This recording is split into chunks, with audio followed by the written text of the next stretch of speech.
Hello and welcome to NewsX World. I'm Ellie Richardson. US President Donald Trump is delivering his highly anticipated State of the Union address to a joint session of Congress. This marks a significant moment in Washington as President Trump addresses both lawmakers and the American public, outlining his administration's achievements, future plans, and vision for the country. The speech comes at a pivotal time for the US, with ongoing debates around the economy, national security, and foreign policy. Let's cut across to his speech.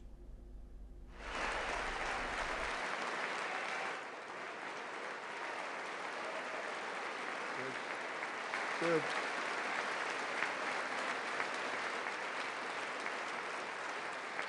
For decades, it had been the policy of the United States never to allow Iran to obtain a nuclear weapon. Many decades. Since they seized control of that proud nation 47 years ago, the regime and its murderous proxies have spread nothing but terrorism and death and hate. They've killed and maimed thousands of American service members and hundreds of thousands and even millions of people with what's called roadside bombs. They were the kings of the roadside bomb. And we took out Soleimani. I did that during my first term. Had a huge impact. He was the father of the roadside bomb.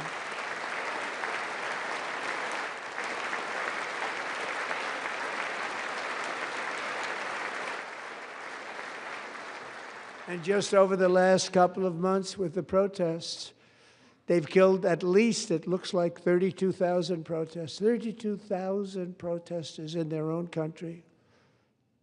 They shot them and hung them. We stopped them from hanging a lot of them with the threat of serious violence. But this is some terrible people. They've already developed missiles that can threaten Europe and our bases overseas, and they're working to build missiles that will soon reach the United States of America. After Midnight Hammer, they were warned to make no future attempts to rebuild their weapons program, and in particular, nuclear weapons. Yet they continue. They're starting it all over. We wiped it out, and they want to start all over again, and are at this moment again pursuing their sinister ambitions. We are in negotiations with them. They want to make a deal, but we haven't heard those secret words. We will never have a nuclear weapon. My preference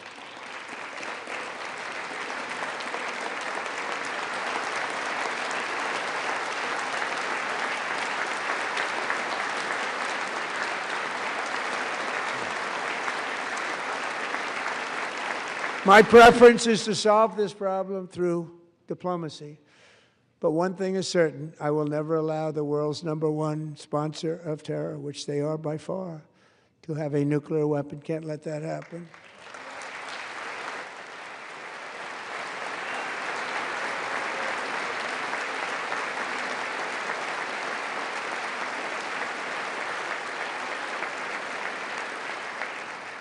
And no nation should ever doubt America's resolve. We have the most powerful military on earth. I rebuilt the military in my first term. We're going to continue to do so. Also, we just approved a $1 trillion budget. We have no choice. We have to be strong, because hopefully we will seldom have to use this great power that we built together. It's really called peace through strength, and it's been very, very effective.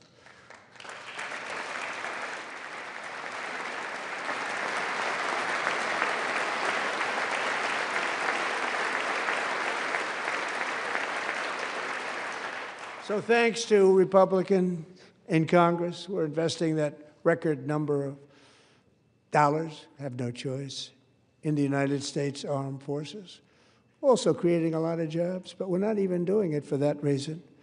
Because as I said, we have more jobs, more people working today than ever before in the history of our country. And NATO countries are friends and allies. They are. They're our friends and they're our allies. Have just agreed, at my very strong request, to pay 5% of GDP for military defense rather than the 2%, which they weren't paying. We were paying for almost all of NATO. Now they're paying 5 as opposed to not paying 2.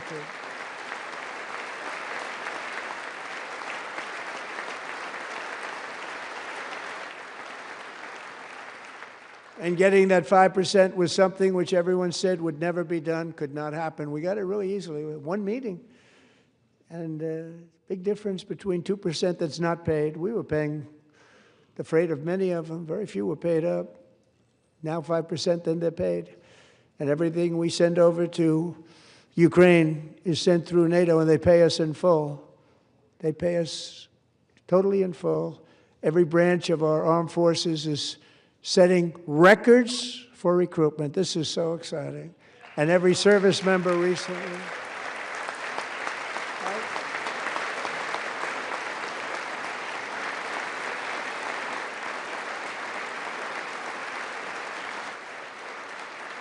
And every service member recently received a warrior dividend of $1,776.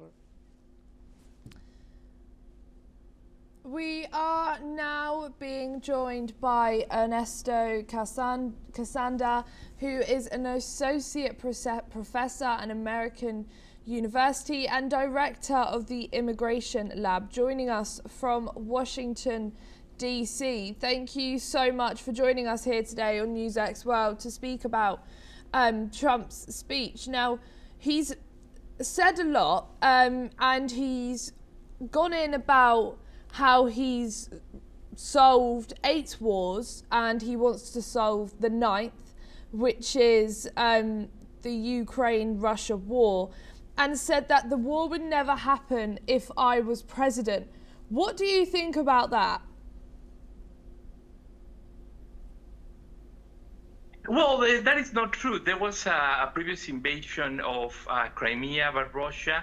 And indeed, while the second invasion 4 years ago, Biden was president, Trump, during the campaign, promised that after 1 day back in the presidency or soon after, he would end this conflict. And he still comments about how surprised it is, how hard it's been to solve it. And he's been president for over a year. And Russia is still conducting attacks against the Ukrainians.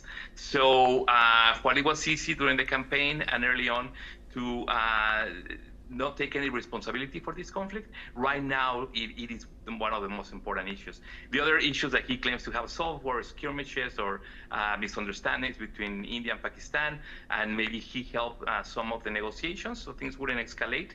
But to call that an ending to a war is an exaggeration. So unfortunately today, the U.S. is not completely at peace, and Trump could be doing more to help on this regard.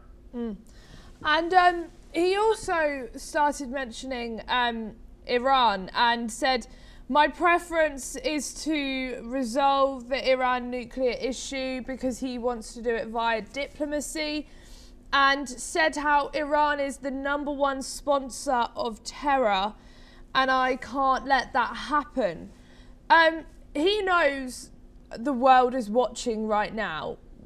What do you think Iran would think about that statement?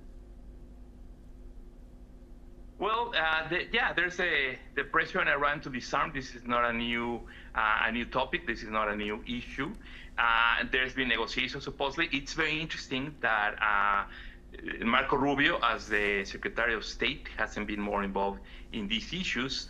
But again, a number of contradictions. Early on, there was the argument that the Trump administration had bombed some of the enrichment facilities so that uranium wouldn't be enriched for using nuclear weapons. And now they're claiming that they're actually very close to developing nuclear weapons, and that's why they have to either have a commitment to stop that from the Iranians, or that they would even increase the attacks or invade. So again, a series of contradictions. For the US public, it's really hard to know what's really going on.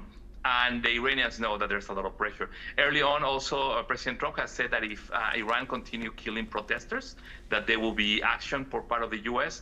But what we know is that nationwide protests and peaceful protests were met with a lot of violence by the police forces and security forces of Iran, and the U.S. didn't do anything. That wasn't really a red line. So we really don't know what to expect regarding Iran today. Thank you, Ernesto, but please don't go too far as we will cut back to you very shortly. Thank you.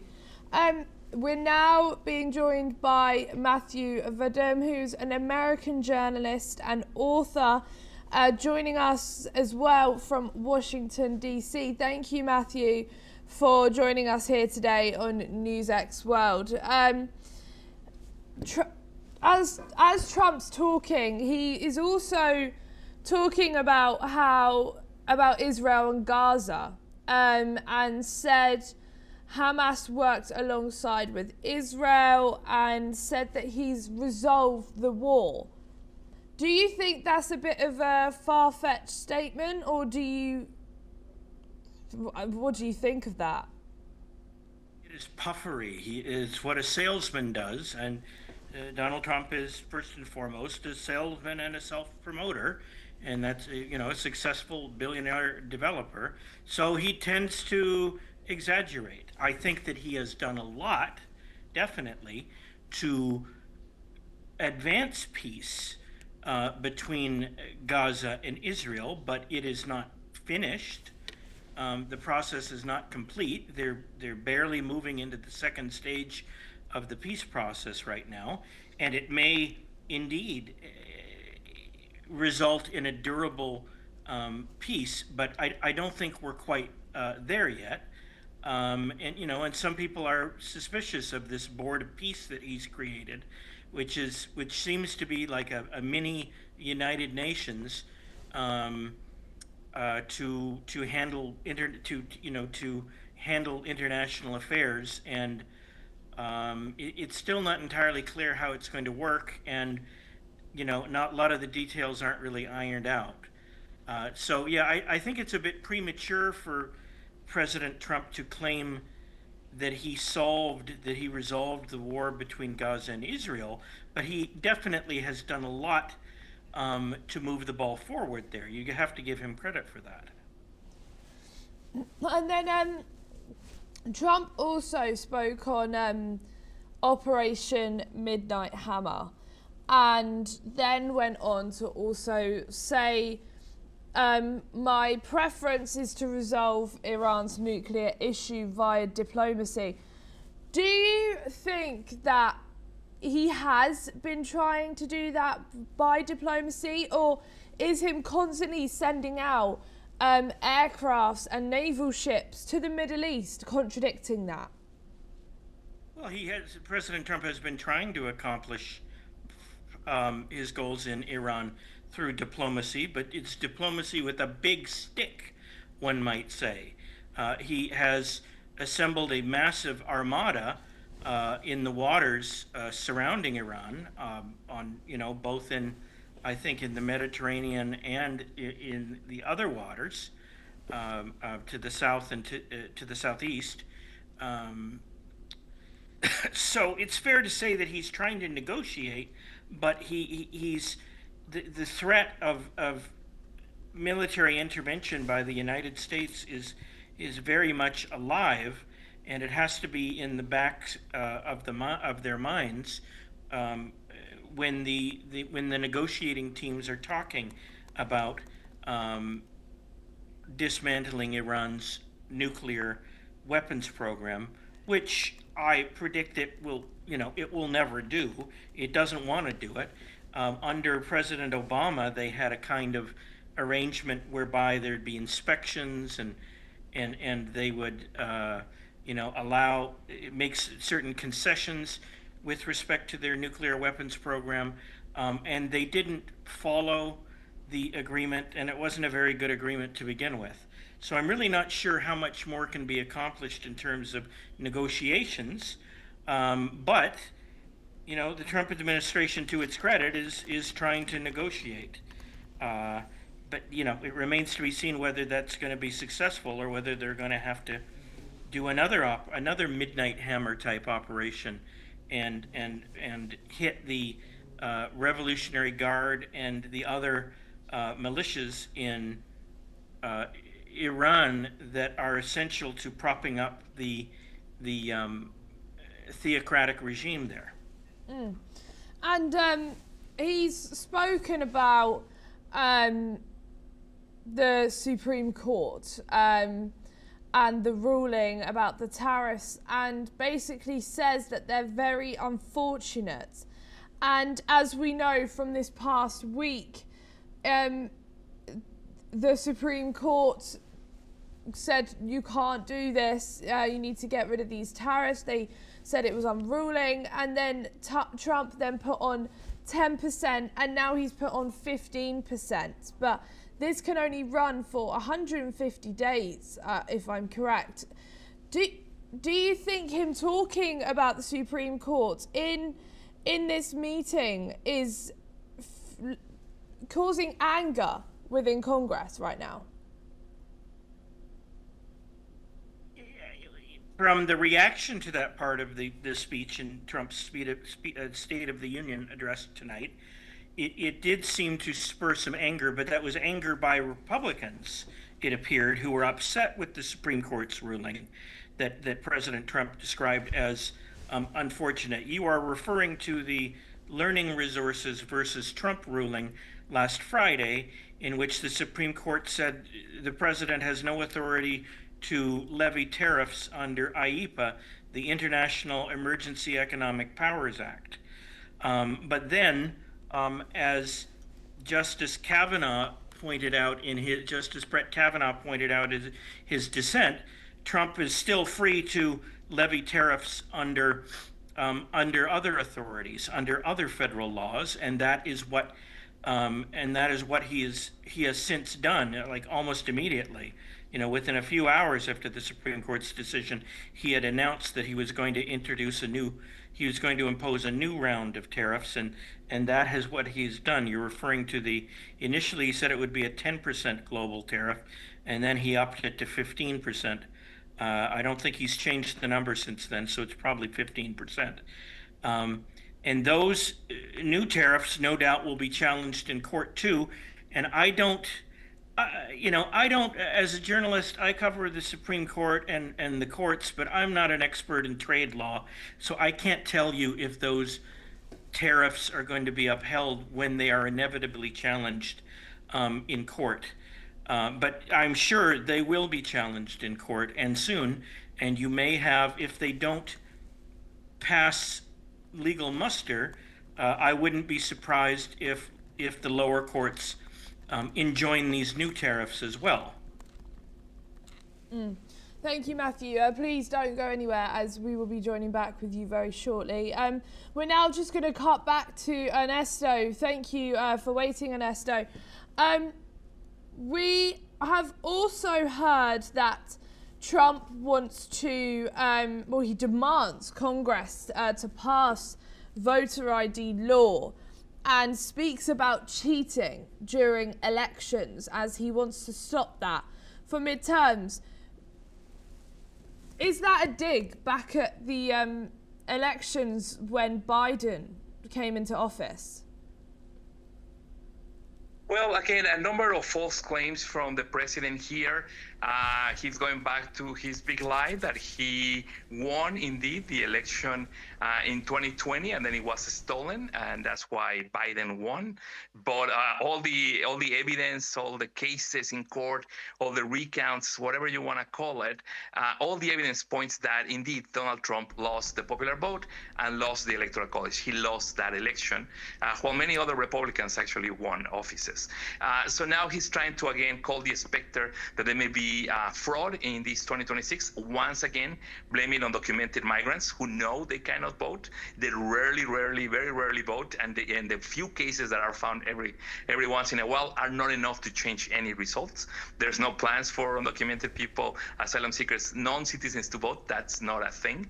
But what Trump knows is that the Republicans are probably going to do very bad in these midterm elections. So that's why he's preempting and trying to either create an excuse or create the environment for him to change the law. And he mentioned today getting rid of the mail-in ballot, which is voting by mail, which is very popular in the U.S. And Trump believes lately that more Democrats use it than Republicans, and that may be a cause of fraud. And indeed, the mail ballots are counted at different points during the night.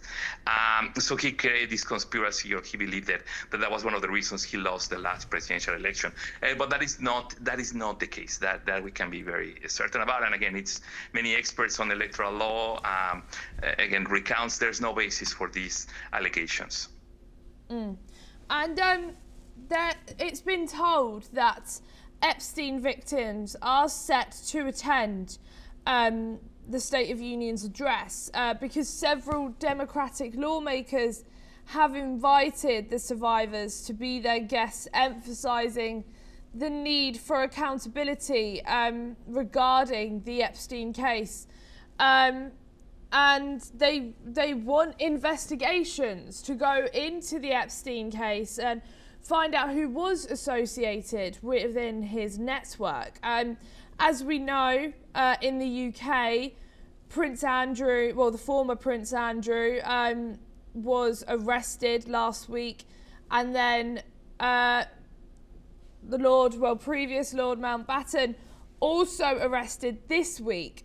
Do you think this is what America's not losing out on, is putting these investigations forward? Yes. Many people in the U.S. are pointing to other countries doing a lot, starting investigations, arresting people, following the evidence, and showing that there's a rule of law. While the U.S. The Department of Justice, under Donald Trump's supervision and direction, has been not only slow in persecuting any wrongdoing, but also there have been new releases of information today that there's a lot of evidence that he's been hiding data, interestingly, particularly allegations that point directly at him. So yes, the U.S. is still in a very early stage of persecuting people affiliated with Epstein for their many crimes, but that doesn't mean that it's not going to happen. It's just been blocked by Trump. It's going to take a while. But again, what happens in November of 2026 and after in electoral terms is going to determine how fast and how people are brought to justice. And he spoke about how he's sorted the war with Israel and Gaza and helped with the ceasefire, said how he's stopped 8 wars in his first year, and he's looking to stop the 9th, which is Russia and Ukraine. And then he went to praise Witkoff, Kushner and Rubio. What do you think about this bold statement that he's helped with this ceasefire when we well know that there is still a war going on? Indeed. As our colleague was saying, Trump tends to exaggerate, to claim credit for things that he had nothing to do with. And what he has a lot of faith in Witkoff and his son-in-law, Jared Kushner, and in Marco Rubio, they have not been the master negotiators that he says them to be. Putin has really playing circles around them, and so has Netanyahu. And the ones that have been great negotiators and gotten their way have been those two global leaders, not the negotiators for the U.S. Thank you, Ernesto, but please don't go too far, as we will be joining back with you later on. We're now going to be joined by Matthew again. Matthew, thank you for joining us back here on NewsX World to speak about Trump's speech right now. Trump's brought up Venezuela and says he's working with the new leader, with Delcy Rodriguez. What do you think he means by saying he's working with her and he's helping her? I think that he is... I'm not 100% certain what he means, but it appears that he is referring to efforts to rebuild the oil infrastructure in Venezuela, which has rotted after so many years of socialist neglect.